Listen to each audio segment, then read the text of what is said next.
A broader perspective now on the forces at play in the European election. Rosa Balfour is a senior fellow in the Europe program at the German Marshall Fund of the United States. She's in Brussels. Watching the Brexit fiasco in the United Kingdom may dissuade some others in Europe from opting out of the European Union completely. But what other lessons should Europe take from that UK experience? Yes, well, the first outcome is definitely that many anti-EU parties have actually changed tactic, and they're now arguing in favour of staying in the European Union, but changing it from within. So there is no imminent risk that other member states will want to leave the European Union. However, there are some risks of fragmentation. The EU member states have found some unity over Brexit, so they've been united in the negotiations with London, but they're not really united on what future shape the EU should take. So there are a lot of debates going on this front, and of course the fact that populists are doing quite well in domestic politics is undermining the ability of governments to pursue an ambitious EU agenda. So we're seeing that in policy terms, the EU is really not living up to expectations in terms of the big challenges, the US-China trade war, or other big issues that are taking place. And the risk is, of course, that over the next 5-year period after the European Parliament elections, Europe will be going through a rather inwards-looking phase. There are different possible scenarios. One is that the EU does pick up in the face of these challenges, and the other that, as a consequence of the European Parliament elections, as a consequence of populists playing hardball, that Europe is actually weakened within. Even if populists do better in the European elections and have a more powerful voice within the EU, they don't necessarily share an ideology or a particular point of view. So what does that mean for the politics and the direction of the European Union? Yes, the most likely outcome of the European Parliament elections is that we will have a more divided parliament, but there will still be a pro-European majority. The populists, as you rightly point out, they do not share a single ideology.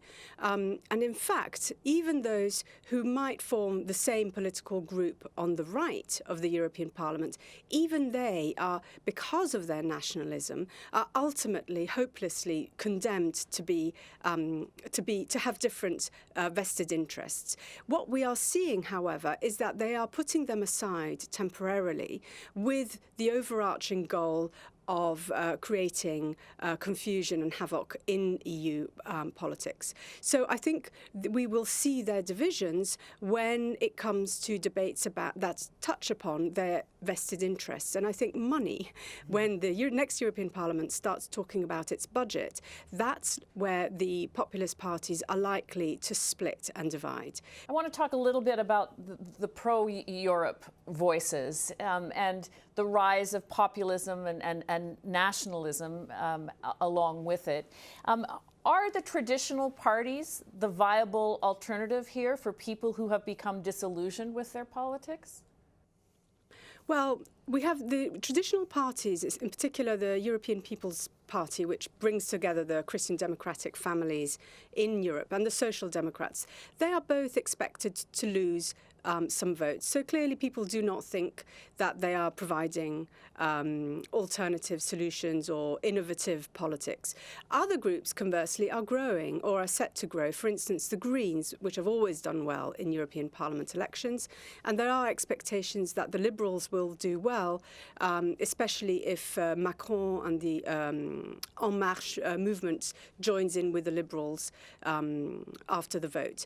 So together, those four groups will form really, 2/3 of the parliament will be taken up by them. So they will have a strong pro-EU policy. But of course, you might find that, depending on the policy, they might split. So the Greens and the Social Democrats are likely to be more in favour, for instance, of fighting climate change, whereas to the centre-rights, they'll be more in favour, for instance, of single market policies, digital single market. So there'll be differences depending on the policies. But altogether, they will form a pro-EU majority. What I think the story of the populists is telling these parties that they really need to liven up their methodologies, their ways of engaging with citizens. And we're partly seeing that. For instance, Macron carried out the citizens' debate recently. This was in the wake of the Gilets jaunes movement.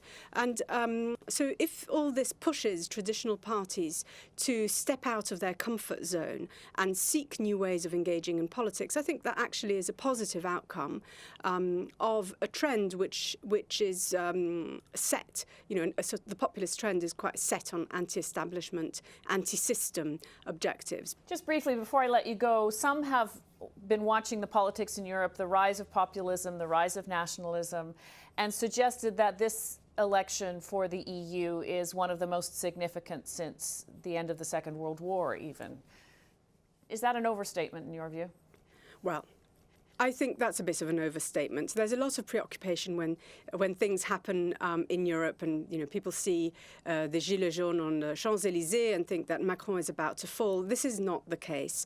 European institutions have been resilient. It's true that the EU has been going through, and Europe as a whole has been going through a decade of crisis, and light is not the light at the end of the tunnel is not quite evident yet. I think the European Parliament elections will start a period of transition, perhaps, and of uncertainty. But I think there are plenty of constructive forces within the European continent working on a pro-European agenda. There are plenty there who can bring in some innovation.